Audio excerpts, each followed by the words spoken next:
त्रेता में राम जी थे, जैसे हम आप लोग मिलते हैं वैसे राम जी त्रेता में मिलते थे। द्वापर में कृष्ण थे, कलिकाल में कौन है बताइए?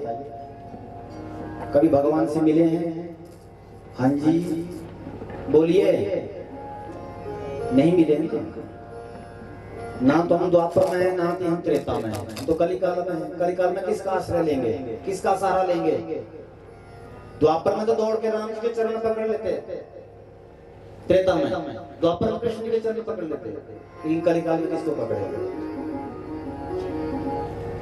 इसलिए कलिकाल के प्राणियों को इस भव सागर से पार करने के लिए ही भागवत को प्रकट किया है। ध्यान दीजिएगा, द्वापर के अंत में जब भगवान श्री कृष्ण अपनी लीला को स्मरण करने लगे, तो भगवान श्री कृष्ण ने अपने ही स्वरूप को भागवत जी के रूप में प्रकट किया है। कलिकाल का भागवत अपने में ही कृष्ण है, यानी भागवत ही कृष्ण है। वो तो बस सिर्फ ये समझने के लिए बता देता हूं आपको, जैसे आपने सोने का कड़ा बनाया है, आप फिर सुनार के पास ले जाकर के उसका आप हार बना दोगे, है तो सोना, लेकिन कड़े का हार बना दिया, नाम क्या हो गया? पहले कड़ा उसका नाम था, अब क्या हो गया उसका नाम? हार। उसी प्रकार से नाम उनका कृष्ण था द्वापर में, कलिकाल में वही भागवत के रूप में प्रकट हुए हैं। जैसे राम जी त्रेता में उनके दर्शन होते थे, व्यक्ति कृतार्थ हो जाता था, द्वापर में कृष्ण जी के दर्शन करने से कृतार्थ हो जाते थे, कलिकाल में भागवत के सुनने मात्र से व्यक्ति कृतार्थ हो जाता है। और इसका प्रमाण स्वयं भागवत है। श्रीमद् भागवताख्योऽयं प्रत्यक्षात् कृष्ण एव हि। ये कोई पोथी नहीं है, संतों के कथनानुसार श्रीमद् भागवत महापुराण स्वयं कृष्ण है। और कृष्ण कौन है? श्री कृष्णं वंदे जगत गुरु, इस सृष्टि के रचयिता, इसका पालन करने वाले, अंत में अपने इस धरती को विलीन करने वाले, ऐसे भगवान श्री कृष्ण के श्री चरणों में हम प्रणाम करते हैं। समझ आ गया कौन है भागवत? कृष्ण ही भागवत है। और भागवत जी के बिल्कुल 12 स्कंदों में वेदव्यास जी रचनाकार हैं, भागवत के लिखने वाले, ध्यान दीजिएगा, रचना करने वाले व्यास जी, लिखने वाले गणेश जी, जो आपके इष्ट है। व्यास जी ने गाया और गणेश जी ने अपनी कलम से लिखा। 18,000 श्लोक, 335 अध्याय, 12 स्कंद। उसमें भी 12 स्कंदों को लिखने से पहले महात्म्य का वर्णन किया है। महात्म्य इसको कहते हैं महत्व, जो कि पद्म पुराण से लिया गया है, 6 अध्याय है। ध्यान दीजिएगा, भागवत जी का हमारे जीवन में क्या महत्वता है, ये 7 दिन में क्यों सुना जाता है, 9 दिन में क्यों नहीं, 21 दिन में क्यों नहीं, 5 दिन में क्यों नहीं, सिर्फ 7 क्यों? ये प्रश्न। और क्या भागवत से होता क्या है? आइए इसकी चर्चा करने से पहले भागवत जी के महात्म्य के प्रथम श्लोक की ओर चले। सच्चिदानंद रूपाय विश्वोत्पत्त्यादि हेतवे तापत्रय विनाशाय श्री कृष्णाय वयं नमः। क्या कहा? सच्चिदानंद रूपाय विश्वोत्पत्त्यादि हेतवे तापत्रय विनाशाय श्री कृष्णाय वयं नमः। इसका अर्थ भगवान कैसे हैं? भगवान को आपने देखा नहीं है? देखा है जी? आप लोगों से कह रहा हूं, हाँ जी ना जी जोर से बोलेंगे। नहीं देखा है ना? तो भागवत के जो प्रथम श्लोक है, इसमें अपना महात्म्य में कहा गया भगवान कैसे हैं वो बता रहे हैं। सच्चिदानंद रूपाय, उसका स्वरूप कैसा है? सत्य चित्त आनंद। भगवान का रूप कैसा है? सत्य चित्त और आनंद। समझ नहीं आया? सत्य अकालावादित सत्य, कभी न मिटने वाला सत्य, जो आदि मध्य और अंतिम सत्य है, उसी का नाम सत्य है। जब ये धरती अंबर कुछ नहीं था तो कौन था? सत्य था। आज क्या है, धरती टिकी है तो किस पे टिकी है, सत्यता पे टिकी है। और अंत में जा करके क्या बचेगा, जब धरती विलीन हो जाएगी, प्रलय हो जाएगा, तो अंत में जा करके भी सत्य ही बचता है। उसका नाम है सत्य। सत्यम श्री कृष्ण। सत्य कौन है, श्री कृष्ण है। भागवत में प्रत्यक्ष बोला है, सत्यव्रतम सत्य परम सत्यम सत्य संयोनि निहितम च सत्ये सत्य से सत्यमृत सत्य नेत्रम सत्यात्मकम त्वं शरणम प्रपन्ना। भागवती के 10वें स्कंद में गर्भस्तुति में गा रहे हैं देवता लोग, आप ही सत्यवादी हैं। दुनिया में व्यक्ति एक बार सत्य बोलता है तो 100 बार गिनता है, झूठ 100 बार बोलेगा, एक बार भी नहीं कहेगा कि मैंने झूठ बोला है। बात ठीक है, हाँ जी माता ठीक कह रहा हूँ। हाँ, तो कृष्ण ऐसा नहीं करते, वो कभी असत्य नहीं बोलते, वो हमेशा सत्य बोलते हैं, इसके उनका नाम सत्य है। सत्य चित्त आनंद, चित्त स्वरूप, चित्त माने प्रकाश। कैसे हमारे अंदर भगवान है, कैसे जानेगा बताइए। बोलते ना आत्मा ही परमात्मा है, कैसे जानेंगे। अरे आप चलायमान हैं, जिसका मतलब चलायमान, आप चल रहे हैं, समझो आपके अंदर परमात्मा है। जब आपके हृदय से परमात्मा निकल जाएंगे तो फिर आप चलायमान नहीं रहेंगे, आप लकड़ की तरह हो जाओगे। हाँ जी, जब तक हम चल रहे हैं, हाथ हिला रहे हैं, हम चल रहे हैं, खा रहे हैं, सो रहे हैं, पढ़ रहे हैं, गाड़ी चला रहे हैं, इसका मतलब कोई तो है जो संचालित कर रहा है। आपके पास मोबाइल है, मोबाइल कैसे पता चलेगा कि मोबाइल चालू है, जब उस पर सिग्नल रहेगा। हाँ जी, मोबाइल में जब सिग्नल रहेगा तभी तो सुनिए मोबाइल चालू है। इसका मतलब जब सिग्नल है, इसका मतलब ये है कि मोबाइल वाले सिम कार्ड है। हाँ जी, अगर मोबाइल वाले सिम कार्ड नहीं होगा तो सिग्नल आएगा, बताइए, नहीं आएगा। उसी प्रकार से जब हमारे इस शरीर के अंदर परमात्मा, वो कृष्ण रूप परमात्मा अंदर, ध्यान दीजिएगा, विराजमान है।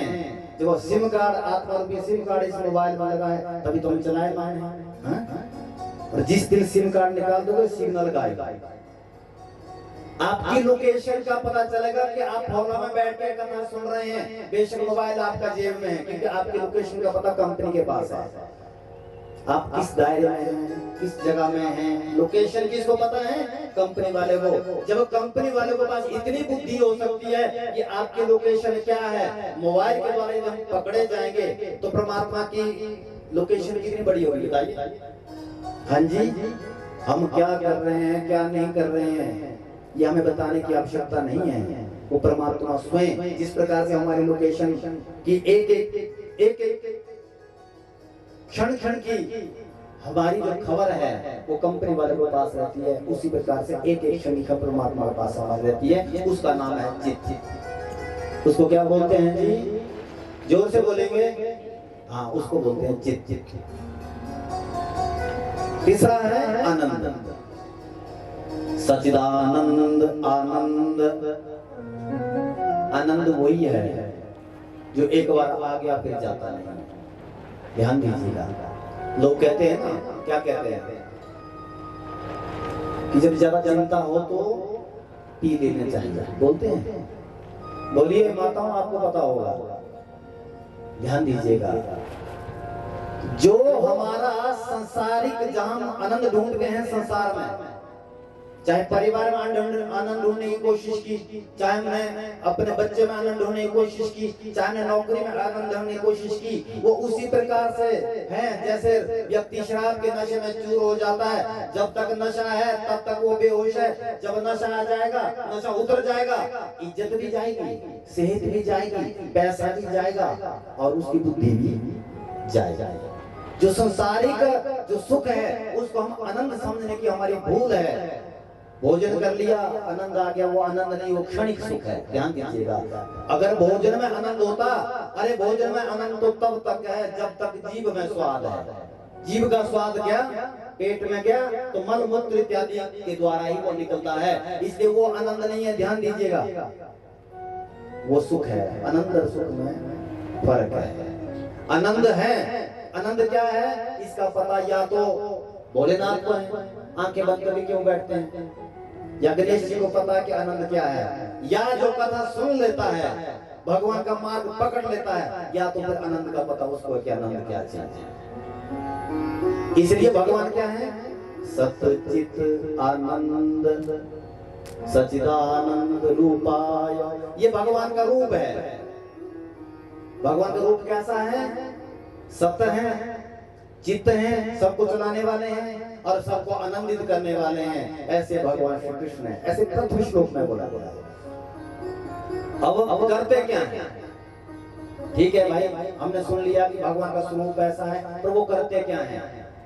विश्वोत्पत्त्यादि हेतवे, वो करते हैं विश्व की उत्पत्ति।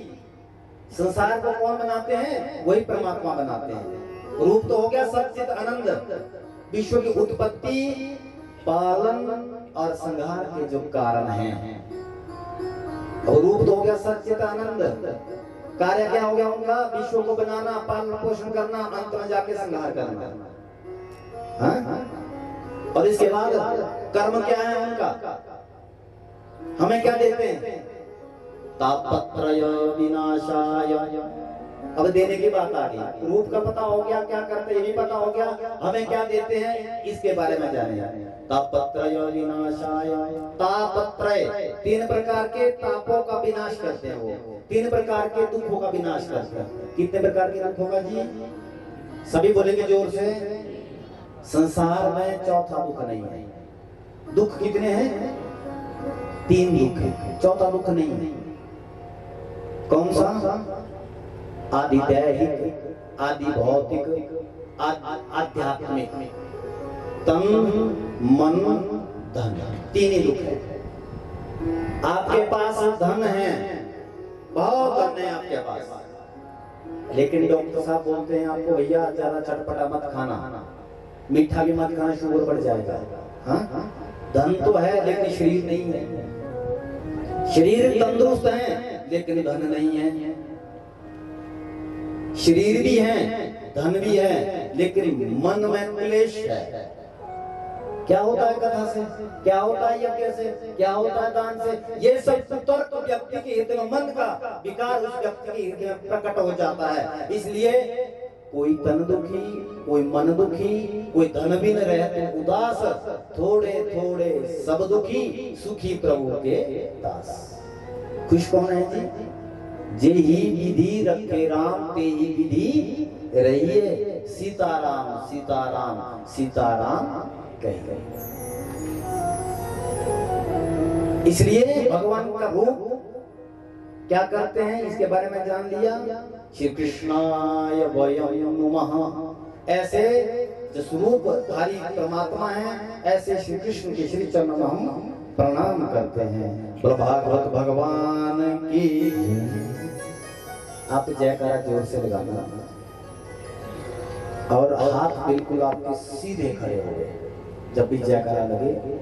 मुझे मालूम है गर्मी भी है, त्रिपाल भी ऊपर से है और नींद भी आ रही है, ये सब चीजें होती है। ये छुपाने की बात नहीं, हमने भी आपकी तरह बैठ के कथा बहुत सुनी और बहुत घाटे लगा के सोए, वो चिंता नहीं है। लेकिन कोशिश करें कि निद्रा देवी आना पाए। भगवान की। ऐसे आपके हाथ बिल्कुल स्ट्रेट में खड़े रहें, क्योंकि भगवान के पास ही अपने हाथ खड़े करने चाहिए। हाँ जी, अगर किसी इंसान के पास अपने हाथ खड़े करोगे ना, वो तुम्हारी खटिया खड़ी कर लेंगे, बोलते हैं ना। इसलिए रिश्तेदारों के पास हाथ खड़े कर दिए ना, ध्यान दीजिएगा। अगर गलती से तुमने हाथ खड़े कर दिए, भाई मेरे पास पैसे नहीं, दे दे मुझे पैसे, तुम्हारी हेल्प भी कर दी, लेकिन 500 जगह बोलेगा वो बड़ा भारी बन गया, मुझसे पैसे लिए हैं तब जाके उसका कारोबार चला है, ऐसे बोलते हैं। लेकिन भगवान ने हमें शरीर दिया, भगवान ने हमें परिवार दिया, भगवान ने हमें संसार दिया, भगवान ने कभी शिकायत की क्या? हाँ जी, भगवान ने किसी के पास बोला कि ये चीज हमने दी है? भगवान ने प्रकाश करने के लिए सूर्य भगवान को प्रकट कर दिया, जा ये मेरे बच्चे अंधकार में न रहे। कभी भगवान ने रूप दिखाया कि सूर्य से हमने तुम्हें प्रकाशित किया? भगवान ने बताया कभी?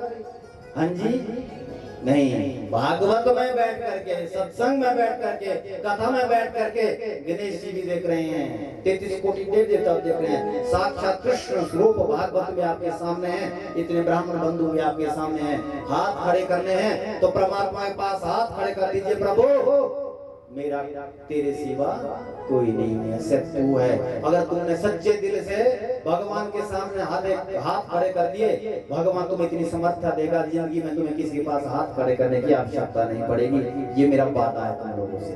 इसलिए भगवान के श्री चरणों में अपने हाथ खड़े करने चाहिए। यही तो भाव है, समर्पण भाव है। ये गुरु के चरणों में बिल्कुल हाथ खड़े कर दो, माता पिता के चरणों में हाथ खड़े कर दो, भगवान के चरणों में हाथ खड़े कर दो। वास्तव में तो असली बात यही है कि किसके पास हाथ खड़े न करे, सिर्फ परमात्मा के पास हाथ खड़े करे। जिसने हाथ दिए हैं वो हाथों की रेखाओं को बदलने में भी माहिर है। ध्यान दीजिए, ज्योतिष के पास आप 500 बार हाथ दिखाइए कि मेरे हाथ में क्या है, वो तो कर्मों के अनुसार आपकी रेखाएं बदलेगी। लेकिन यदि भगवान के सामने आपने हाथ खड़े कर दिए कि प्रभु मेरी रेखाएं बदल जाए, तो कन्हैया अवश्य तुम्हारी रेखाएं बदलेगा। भक्त वत्सल भगवान की। हाँ, ऐसे ही कथा सुनिए। वैसे तो आप लोग भोला के जितने निवासी हैं, भगवान की और संतों की बड़ी कृपा है इस गांव को। आप लोग वैसे भी अपने आश्रम में जाते रहते हैं, वहाँ राधे राधे गुणगान करते हैं। कितने लोग जाते हैं वहाँ पे? राधा जी प्रसन्न हुई, 100% कृष्ण का दर्शन होगा। यही भाव है कि हम राधे राधे गाते हैं। कृष्ण बलदेव भगवान की जय, जय श्री राधे, जय जय श्री राधे। आपस में वार्तालाप करने लगे कि कलिकाल के यह व्यक्ति का क्लेश से निवृत्ति कैसे हो। ध्यान देना, पहले धन कम था, पहले सड़कें भी कम थी, पहले फैसिलिटी भी कम थी, गाड़ियां भी कम थी, बसें भी कम थी। ध्यान देना, लेकिन एक दूसरे के साथ प्रेम था, एक दूसरों की आवश्यकता था, एक दूसरों की जरूरत थी। घर में समृद्धि थी, बेशक रोटी कम थी, फैसिलिटी कम थी। अब क्या है? घर घर तक रोड है, घर घर में गाड़ियां हैं, घर घर में पैसा है, लेकिन किसी भी घर में सुख नहीं है।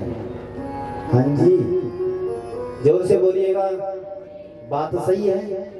हाँ, पहले घर नीचे होते थे, दरवाजे छोटे होते थे, व्यक्ति लंबे होते थे। अब दरवाजे बड़े हैं और व्यक्ति छोटे हैं।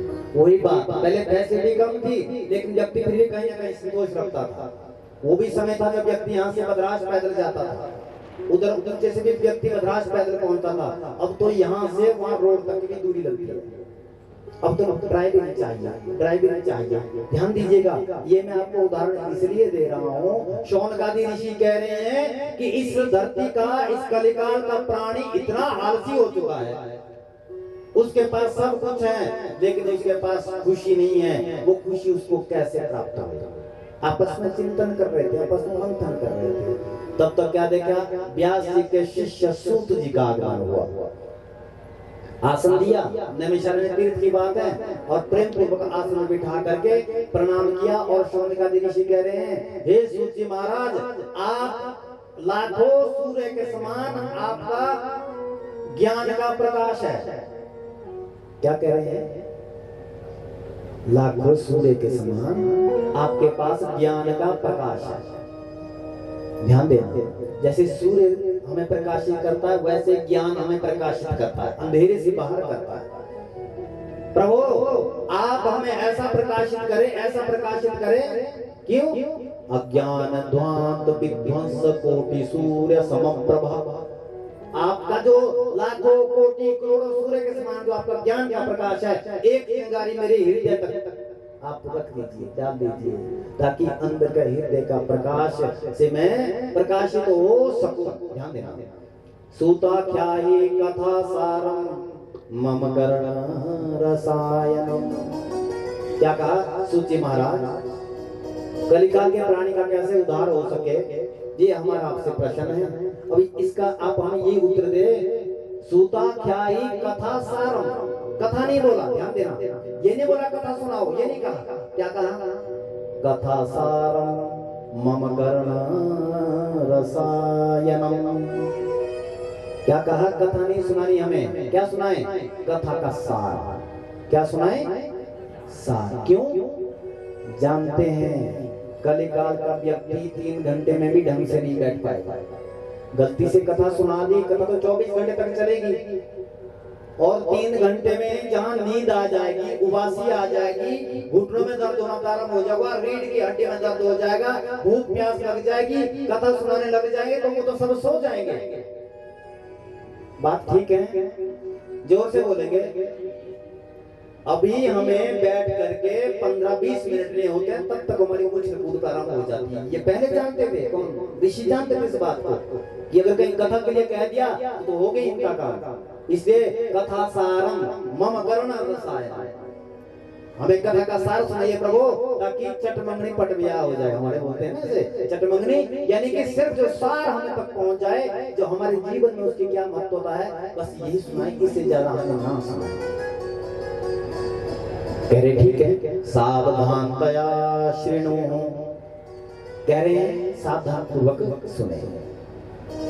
ठीक है ऋषियों, आप सुनना चाहते हैं कि कलिकाल के जीवों का कल्याण कैसे हो सके, तो आप सावधानी पूर्वक सुने। ध्यान देना, जब भी कोई व्यक्ति आपसे ऐसा कहे कि आप सावधानी पूर्वक सुने, तो समझो बात कुछ महत्वपूर्ण है।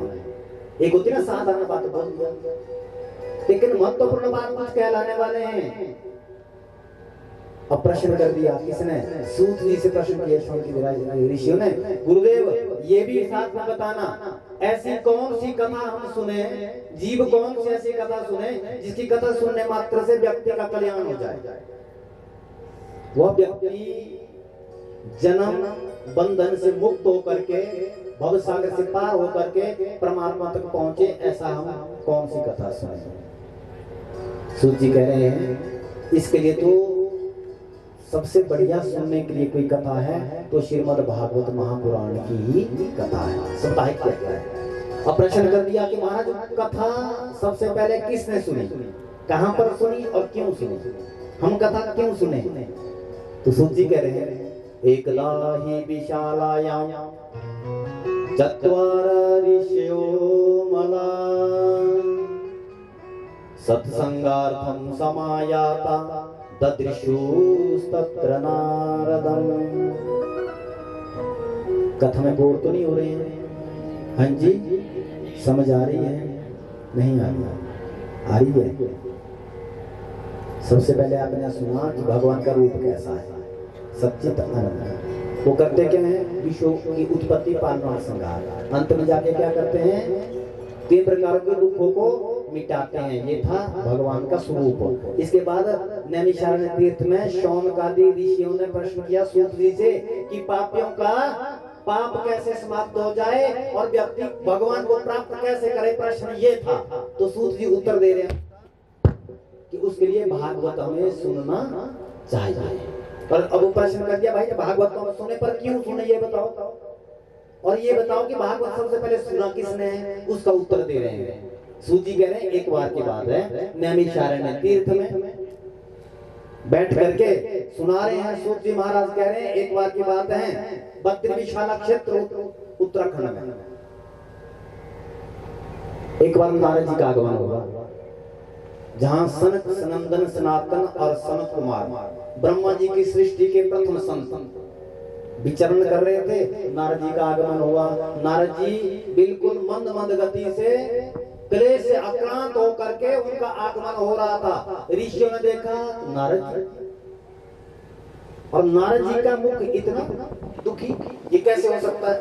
संत हृदय नवनीत समाना, संतों का हृदय, संतों का भजन, संतों का तत्व तो हमेशा दूसरों के लिए होता है। पर नारद जी को किस बात का दुख है भाई? दुख तो उसको होता है जिस व्यक्ति की दुकानदारी खत्म हो जाए, दुख उसको होता है जिसका परिवार खत्म हो जाए, दुख तो उस व्यक्ति को होता है जिस व्यक्ति को शेर का मोह होता है, शेर नष्ट हो जाए, उस व्यक्ति को दुख होता है। नारद जी का ना तो कारोबार है, ना दुकान है, ना परिवार है, ना उनको अपने शरीर से कोई लेना देना है, फिर दुख किस बात का है? जब आते हुए देखा सनकादि ऋषियों ने कहा नारद जी कथम ब्रह्मण दीन मुखा कुतो चिंता कुतो विभान। अरे भाई क्यों तुम चिंता से क्लेश से आक्रांत हो? नारद जी ये बताओ तुम्हारे दुख का क्या कारण है? कह रहे हैं गुरुदेव हे बड़े भ्राता, ये दोनों ही ब्रह्मा के पुत्र हैं, सनक आदि ऋषि भी और नारद जी भी। कह रहे मैं कथा में मैंने सुना था कि भारतवर्ष में गंगा इत्यादि नदियां हैं। मैंने ये भी सुना था कि धरती पर अनेकों तीर्थ हैं। मैंने ये भी सुना था धरती पर अनेकों संत रहते हैं। मैंने ये भी सुना था धरती पर अनेकों विद्वान रहते हैं। मैं अपने मन की इस आग को बुझाने के लिए धरती पर पहुंचा शांति की प्राप्ति के लिए, लेकिन मुझे धरती पर कहीं भी शांति प्राप्त नहीं हुई। यहाँ सब अशांति ही शांति दिखी। ध्यान देना, संत ऋषि ने बोला अशांति धरती पर। भाई कहाँ गए तुम धरती में? हरिक्षेत्रम कुरुक्षेत्रम श्रीरंगम सेतुबंधनम पुष्करम च प्रयागम च काशी गोदावरी तथा। ध्यान देना, नारद जी कह रहे हैं बड़े भाई मैं अपने मन को पवित्र करने के लिए, मन की शांति के लिए धरती पर प्रयाग इत्यादि, काशी इत्यादि, गोदावरी इत्यादि नदी को तट पर, गंगा इत्यादि नदियों के तट पर पहुंचा, लेकिन मुझे वहां पर कहीं भी शांति मालूम नहीं हुई, क्योंकि तीर्थ सार ततो गता। कलिकाल में क्या होगा? तीर्थों का सार चला जाएगा। क्या होगा जी? बोलिए। तीर्थों का सार चला जाएगा। अभी तो कलिकाल में सिर्फ पांव रखा है, सिर्फ पांव रखा है धरती पर। अभी तो फिर भी जब तक 6000 वर्ष नहीं बीतेंगे तब तक तो सत्युग मिश्रित कलयुग रहेगा, फिर भी जब तक धर्म कर्म रहेगा। लेकिन यहाँ क्या कह रहे हैं? जब 6000 वर्ष बीत जाएंगे क्या होगा? नारद जी कह रहे हैं तीर्थ सार ततोगत। सबसे ज्यादा पाखंडता तीर्थों में प्रकट हो जाएगी। आज भी डर लगता है, बोलते हैं लोग हरिद्वार में जाते हैं महाराज वहां तो लूट लेते हैं, बोलते हैं वहां तो वही पैसा मांग करके इन ब्राह्मणों ने तो बुद्धि खराब कर दिया हमारी। हाँ बोलते हैं ना, हरिद्वार में जाके महाराज वहां तो पंडित लूट लेते हैं। सबसे ज्यादा जेब कतरे कहाँ मिलते हैं? तुम यज्ञ ना कर पाते तो भी चलता, अन्नदान ना कर पाते तो भी चलता, तुम एक विद्वान ना बन पाए तो भी चलता, क्योंकि जानते थे कि तुम्हारे पास कन्या है। जब गृहस्थ में व्यक्ति कन्या का कन्यादान करता है, कन्यादान करने से वो तर जाता है, ऐसा कहते हैं। लेकिन कलिकाल में क्या होगा? तरुणी प्रभुता गेहे श्याल को बुद्धिदायक। इसका अर्थ ये हो रहा है कन्या विक्रयणो लोभा। ये तो बात है। पहले क्या कहा? तरुणी प्रभुता गेहे। जब आपकी बेटी का विवाह होता है, ध्यान देना, जब बेटी का विवाह होता है कलिकाल में, वो दूसरों के घर में तो रानी बन करके रहे। हाँ जी, जोर से बोलेंगे, समझ आ रहा है ना क्या कह रहे हैं? जब कन्या का कन्यादान आप करते हैं दूसरों के घर में तो वो रानी बन करके रहे, लेकिन जो दूसरों के घर से बेटी ला करके बहू के रूप में लाते हैं वो नौकरानी की तरह रहे। हाँ जी, क्या कह रहे हैं? आपकी बेटी तो राज करे और तुम्हारी बहू मुंह ना खोले। हाँ, और क्या कहा? तरुणी प्रभुता गेहे। सासु माता पढ़ी लिखी कम है, बहू पढ़ी लिखी होगी। हाँ, फिर क्या होगा? अब सास भी अपने एंड छोड़ेगी नहीं। हाँ, मैंने भी बड़ी कठिनाई झेली है भाई। हाँ, इसके पास क्या था जब मेरी शादी हुई? इसके पास था ही क्या? महाराज 2 कपड़े थे, अब देखो घर वाला है, मैं तो लक्ष्मी इसके घर में आई हूँ। हाँ, क्या कहा? तरुणी प्रभुता गेहे। घर में तरुणी की बहू की ही चलेगी। भाई इसमें क्या बुराई है? हो सकता है वो पढ़ी लिखी हो सकता है वो नॉलेज रखती हो। कह रहे हैं अपनी बुद्धि से वो घर को नहीं चलाती है। श्याल को बुद्धिदायक।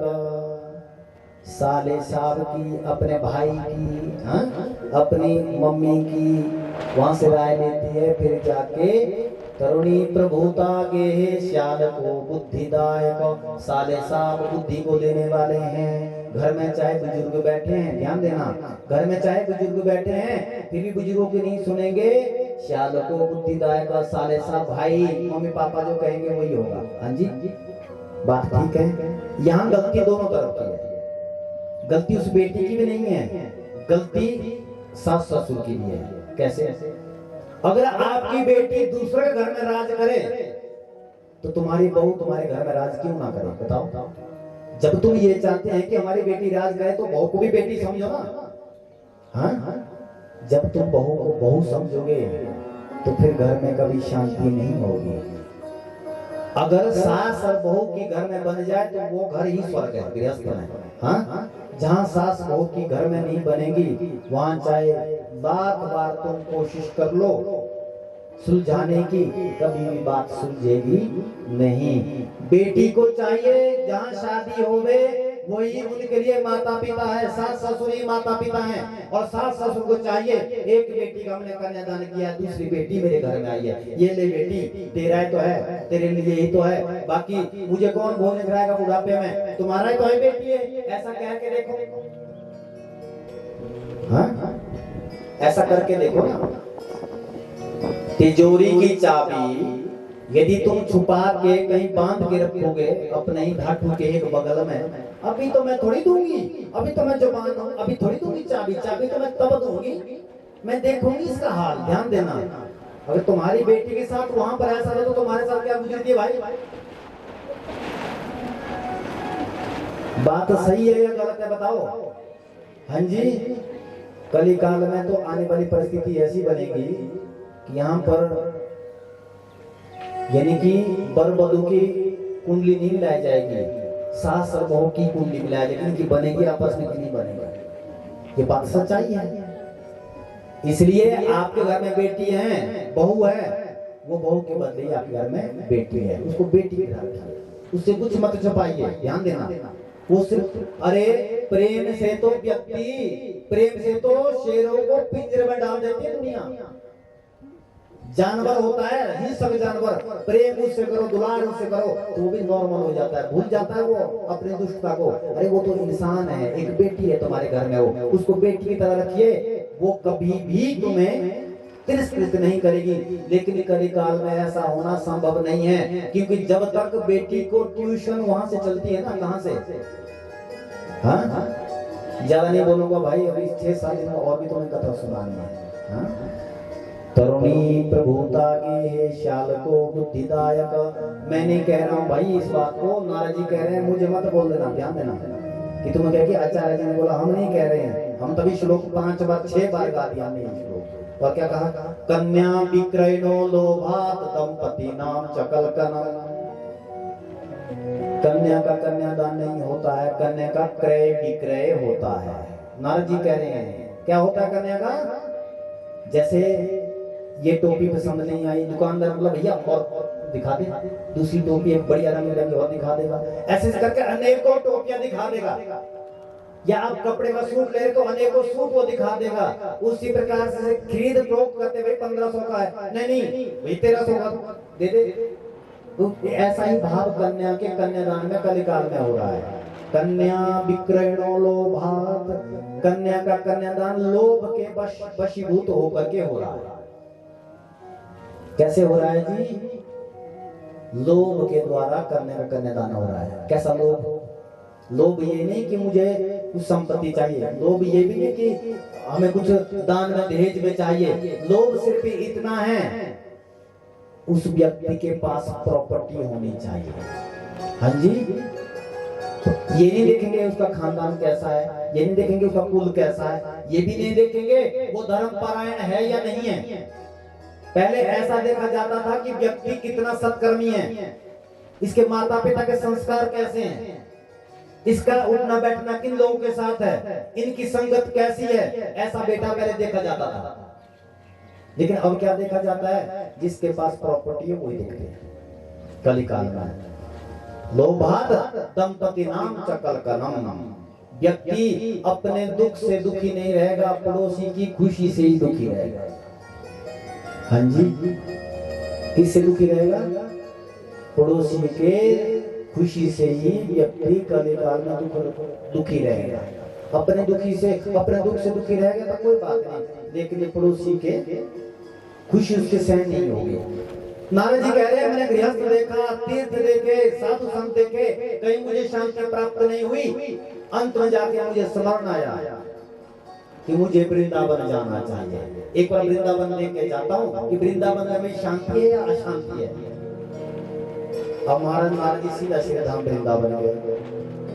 जैसे वृंदावन पहुंचे, बिहारी जी के दर्शन किए। बिहारी जी के दर्शन करने के बाद सीधा यमुना पुलिन पर पहुंचे। यमुना जी में जो वृंदावन गए थे ना इस बार, उन्हें जो इस बार गए थे वृंदावन या कभी पहले गए होंगे, वृंदावन देखा है, वहां पर जो यमुना पुलिन है, यमुना जी का तट है, वहां पर बैठ के नारद जी ने सबसे पहले यमुना मैया को प्रणाम किया। और जैसे प्रणाम किया, क्या देखा? एक देवी वहां पर बैठी है, यमुना के पुलिन पर देवी बैठी है। ध्यान देना, नारद जी पूरी धरती का भ्रमण करके आगे कहीं शांति नहीं मिली और सिर्फ लास्ट बच गया वृंदावन। वृंदावन पहुंचे, मैंने सुना है कि वहां पर हरि जी ने कथा सुंदर सुंदर अपनी लीलाएं रचाई। एक बार वहां जाके देखते हैं क्या देखा। यमुना पुलिन पर पहुंचते ही वृंदावन में राधे राधे का गुणगान चल रहा है। मन चल रे वृंदावन धाम, राधे राधे गाएंगे। मन चल रे वृंदावन धाम, राधे राधे गाएंगे। मन चल रे वृंदावन धाम, राधे राधे गाएंगे। राधे राधे गाएंगे, श्याम श्याम गाएंगे। राधे राधे गाएंगे, श्याम श्याम गाएंगे। तेरा कोटि लगेगा दाम, राधे राधे गाएंगे। तेरा कोटि लगेगा दाम, राधे राधे गाएंगे। मन चल रे वृंदावन धाम, राधे राधे गाएंगे। मन चल रे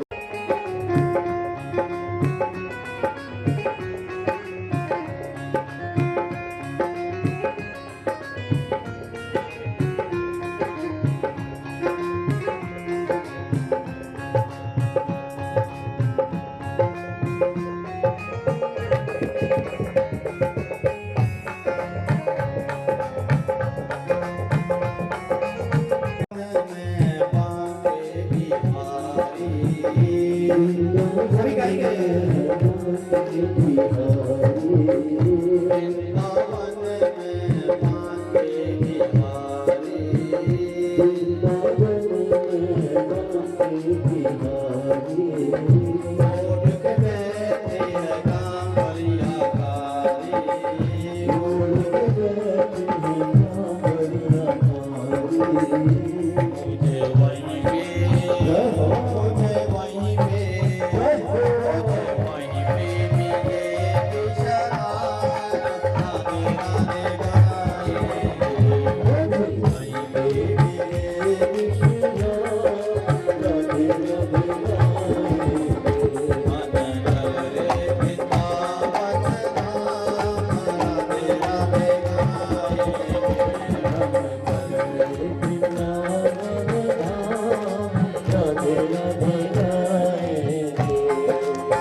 सभी गाएंगे। श्री हरिदास झूमे बांके बिहारी, श्री हरिदास झूमे बांके बिहारी।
देवी के दर्शन हुए जो राधे राधे गुणगान कर रहे थे। कहा देवी तुम कौन हो? और भगवान तक पहुंचने का रास्ता है, वो सीढ़ी अभी कोई है तो वो है भक्ति। भक्ति सूत्रोपनत्य, भक्ति वो रस्सी है जिस रस्सी के द्वारा परमात्मा तक पहुंचा जा सकता है, वही वो सीढ़ी है। ध्यान देना, विस्तार से समझेंगे हम कि भक्ति क्या है, ज्ञान क्या है, वैराग्य क्या है। लेकिन यहाँ भक्ति यानी वो देवी कह रही है नारद जी मेरा नाम भक्ति है, ज्ञान और वैराग्य ये आलस्य के द्वारा आपके गांव में आपके आस पड़ोस में कथा हो गई। कथा का होना, संत का होना, हाँ ये समझो संकेत है कि भगवान ने आपके दुखों को मिटाने के लिए कथा के रूप में स्वयं को प्रकट कर दिया। ये समझो एक भगवान संकेत कर रहे हैं। भक्ति करिए, मुझे संकेत दे दिया है भगवान ने कि नारद जी का आगमन हुआ है, तुम्हारे से भेंट हुई है, इसे नारद जी बहुत जल्दी अति शीघ्र मुझे स्वस्थ बनाइए, मेरी स्थापना कीजिए। किसकी? भक्ति की स्थापना करा, नहीं तो इदम स्थानम परित्यज्य विदेशो गम्यतम मया। अगर नारद जी मुझे आप स्वस्थ नहीं कर पाए तो विदेशो गम्यते मया, मैं विदेश चले जाऊंगा। कहां चले जाऊंगी जी? जो से बोलेंगे विदेश।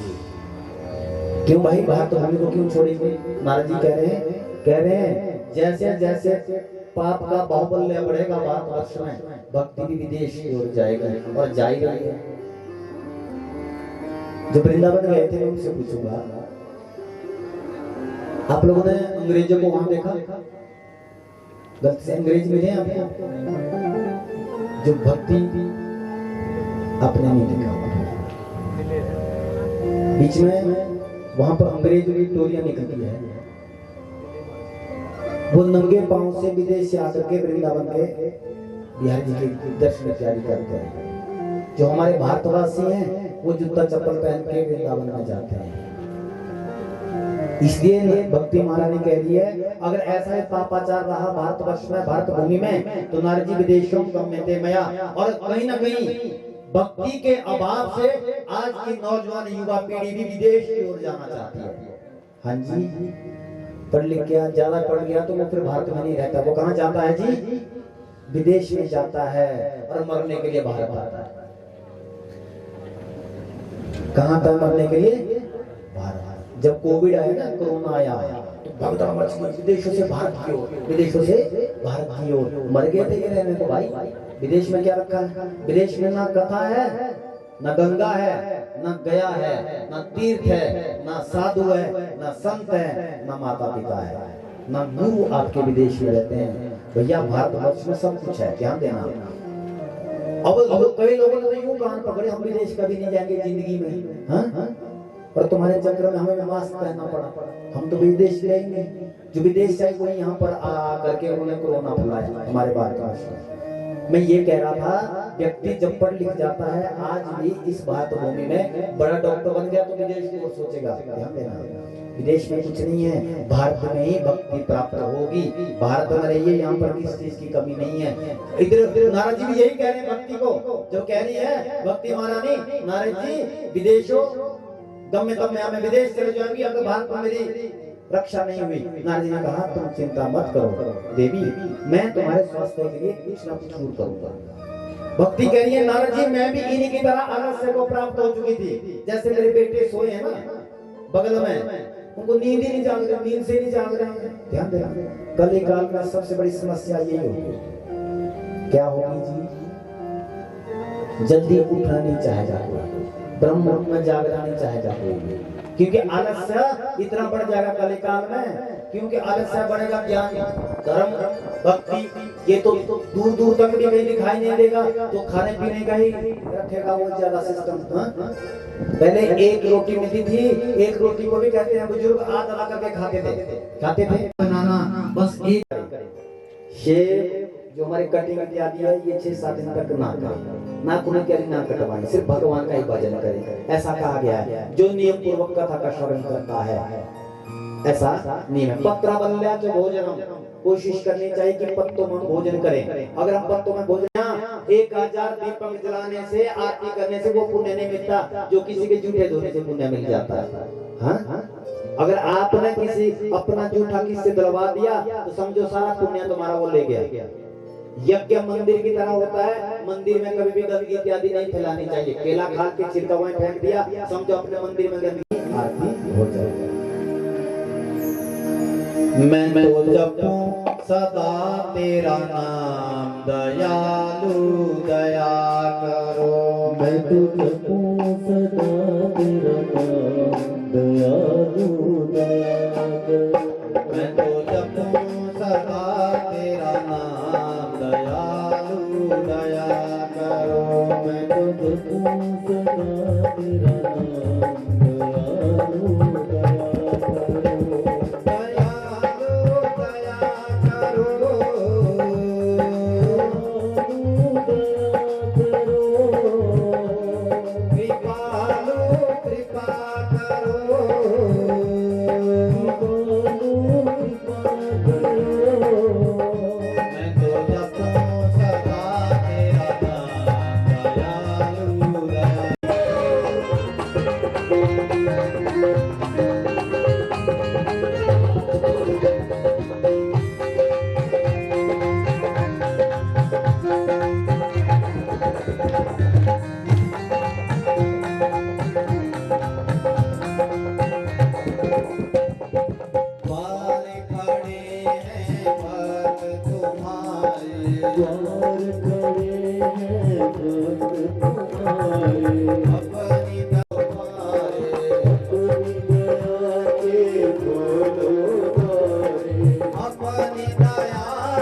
साधु संत की संगति देना, नाम अपने की रंगति देना, नाम अपने की रंगति देना, साधु संत की संगति देना, साधु संत की संगति देना, नाम अपने की रंगति देना, नाम अपने की रंगत देना, दास बदल घन श्याम दयालु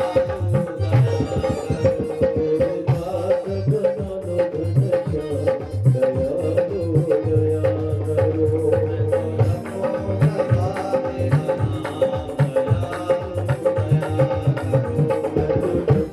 सदा तेरा नाम दयालु दया करो।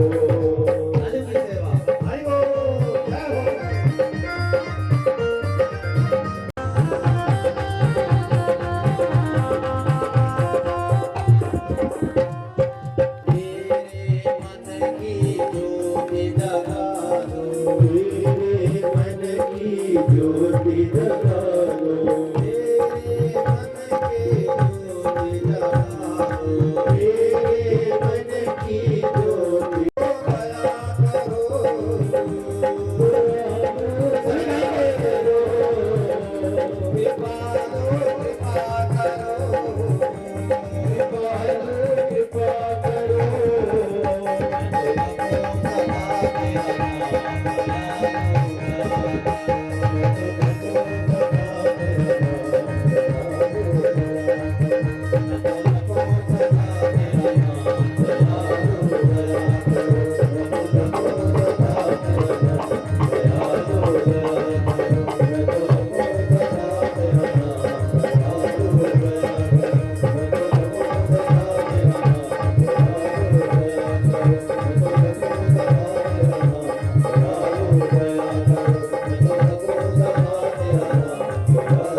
भगवान की जय, भागवत भगवान की जय, गणेश जी महाराज की जय, दिवाकर जी महाराज की जय, अब अपने माता पिता की जय, अब अपने गुरु महाराज की जय, अब अपने गुरुदेव जी महाराज की जय, धर्म की जय, अधर्म का नाश, प्राणियों में सद्भावना, विश्व का कल्याण, गौ माता की सेवा, गौ हत्या बंधु, सत्य स्थापना धर्म की जय हो, काशी विश्वनाथ भगवान की जय हो, उज्जैनी महाकाल की जय, श्यावर रामचंद्र भगवान की जय, पवन पुत्र हनुमान की जय, वृंदावन बांके बिहारी लाल की जय, राधा रानी की जय, गंगा मैया की जय, सुखदेव जी महाराज की जय, वेद व्यास भगवान की जय, आज के आनंद की जय, शंकर भगवान की जय, जय जय श्री राधे जय जय श्री राधे जय जय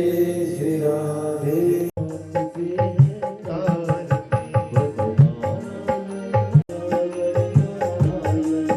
भज नारायण नारायण, भज नारायण नारायण, श्री भागवत भगवान की है आरती, पापियों को माफ के तारती, श्री भागवत भगवान की है आरती, पापियों को पाप से है तारती, योर ग्रंथ योर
नमः सर्वहितार्थाय जगदाधारहेतवे साष्टांगोऽयं प्रणामस्ते दीनत्वे नमः सन्तु निरामया सर्वे भद्राणि पश्यन्तु मा कश्चित् दुःखभाग् भवेत् भोजवृन्दावन बांके बिहारी लाल की श्रीमद्भागवत महापुराण की सुखदेव जी महाराज की परीक्षित जी महाराज की ग्राम देवता के स्थान देवता के धर्म का प्राणियों में विश्व का सत्य सनातन धर्म के गौ माता की ब्राह्मण समाज के संत समाज के व्यास जी महाराज के जय जय श्री राधे जय जय श्री राधे जय जय श्री राधे।